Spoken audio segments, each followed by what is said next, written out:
Olen Ikaros Sainossoja, 24-vuotias medianomi Turusta. Opiskelin sekä peruskoulun että lukion Turussa, jonka jälkeen... Otetaan uusiksi, mä en muistanut mihin mä menin. Joo, siis Runosmäkeen. Uusiksi. Voi helvetti, uudelleen. Opiskelin peruskoulun Turun Steiner-koulussa, jonka jälkeen siirryin Runosmäkeen Turun Lyseon lukioon.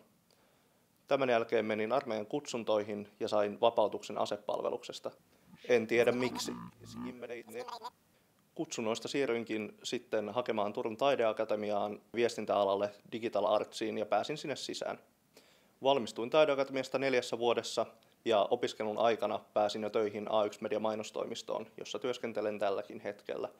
Olen työskennellyt tässä toimistossa nyt noin 4 vuotta.